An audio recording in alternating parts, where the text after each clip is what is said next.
ഇന്നേ വരെ കാണാത്ത കനത്ത യുദ്ധഭീതിയിലേക്കാണ് അമേരിക്കൻ സാമ്രാജ്യത്വം മധ്യപൂർവേഷ്യയെ തള്ളിവിടുന്നത്.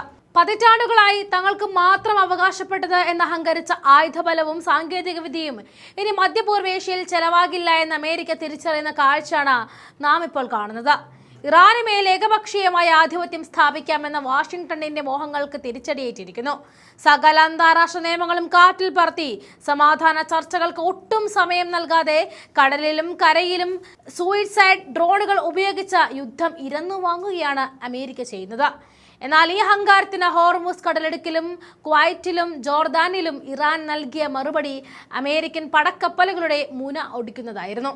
ഗേഷവും സിരിക്കും ബന്ദർ അബ്ബാസും ലക്ഷ്യമിട്ട് അമേരിക്ക നടത്തിയ ഡ്രോൺ ആക്രമണങ്ങൾക്ക് പകരമായി ബഹ്റൈനിലെ ഡ്രോൺ കമാൻഡ് സെന്ററുകളും കുവൈറ്റിലെ അമേരിക്കൻ സൈനിക താവളങ്ങളും തകർത്തെറിഞ്ഞുകൊണ്ട് ഇറാൻ തങ്ങളുടെ സൈനിക ശേഷി ഒരിക്കൽ കൂടി തെളിയിച്ചു.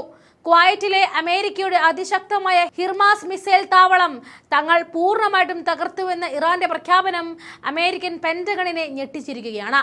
3 സൈനികർ കൊല്ലപ്പെട്ടുവെന്ന വാർത്ത അമേരിക്കൻ സെൻട്രൽ കമാൻഡ് ഭയത്തോടെ നിഷേധിക്കുമ്പോഴും തങ്ങളുടെ താവളങ്ങൾക്ക് സംഭവിച്ച തകർച്ച മറച്ചുവെക്കാൻ അവർക്ക് സാധിക്കുന്നില്ല. ഈ സങ്കീർണമായ സാഹചര്യത്തിലാണ് ആഗോള ശക്തിയായ റഷ്യ കടുത്ത മുന്നറിയിപ്പുമായിട്ട് രംഗപ്രവേശം ചെയ്തിരിക്കുന്നത്. അമേരിക്കയുടെ ഏകപക്ഷീയമായ കടന്നുകയറ്റങ്ങളെയും ധിക്കാരത്തെയും റഷ്യ കടുത്ത ഭാഷയിൽ വിമർശിച്ചു. ഹോർമോസ് കടലിടുക്കിലെ പ്രശ്നങ്ങൾ പരിഹരിക്കാൻ നിശ്ചയിച്ച 1 മാസത്തെ സമയത്തിന് പോലും കാത്തു നിൽക്കാതെ യുദ്ധത്തിന് തിടുക്കം കൂട്ടിയ അമേരിക്കയുടെ അക്ഷമയെ റഷ്യൻ ഭരണകൂടം പരസ്യമായിട്ട് കുറ്റപ്പെടുത്തി.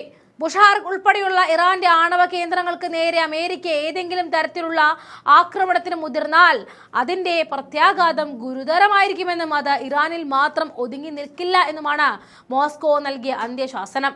ഇത് വെറും ഒരു മുന്നറിയിപ്പല്ല, മറിച്ച് അമേരിക്കയുടെ ലോക പോലീസ് ചമയലിന് റഷ്യ ഇടുന്ന ശക്തമായ തടസ്സമാണ്. മറുവശത്ത് രാഷ്ട്രീയമായ പ്രതികാര ബുദ്ധിയും കൊലവിളികളും അമേരിക്കൻ ഭരണകൂടത്തിന്റെ നിലവാര തകർച്ചയെ കാണിക്കുകയാണ്. തനിക്കെതിരെ വധശ്രമം ഉണ്ടായാൽ ഇറാനിലേക്ക് 1000 മിസൈലുകൾ പായിക്കുമെന്ന ഡൊണാൾഡ് ട്രംപിന്റെ പ്രസ്താവന ഒരു രാഷ്ട്രതലവന് ചേർന്നതല്ല, മറിച്ച് വെറും ഒരു യുദ്ധക്കൊതിയന്റെ അലർച്ച മാത്രമാണ്. ഇറാനെതിരെ എക്കാലത്തും കടുത്ത നിലപാടുകൾ സ്വീകരിക്കുകയും യുദ്ധത്തിന് കൂപ്പുകൂട്ടുകയും ചെയ്ത അമേരിക്കൻ സെനറ്റർ ലിൻസി ഗ്രാമിന്റെ മരണം പോലും ഈ സംഘർഷഭരിതമായ അന്തരീക്ഷത്തിൽ അമേരിക്കയുടെ തകർച്ചയുടെ പ്രതീകമായിട്ട് വിലയിരുത്തുന്നു. തങ്ങളുടെ പരമോന്നത നേതാവിന് നേരെ ഏതെങ്കിലും തരത്തിലുള്ള അതിക്രമണം ഉണ്ടായാൽ അതിശക്തമായിട്ട് തിരിച്ചടിക്കുവാനുള്ള മുൻകൂർ സംവിധാനങ്ങൾ ഇറാനും ഒരുക്കി കഴിഞ്ഞു. അമേരിക്ക ഈ യുദ്ധവെറി തുടർന്നാൽ ലോകത്തെ എണ്ണ ഗ്യാസ് മേഖലകളിൽ സമാനതകളില്ലാത്ത പ്രതിസന്ധി ഉണ്ടാകുമെന്ന മുന്നറിയിപ്പ് ആഗോള സമ്പദ് വ്യവസ്ഥ തന്നെ തകിടം മറിക്കാൻ പോകുന്നതാണ്.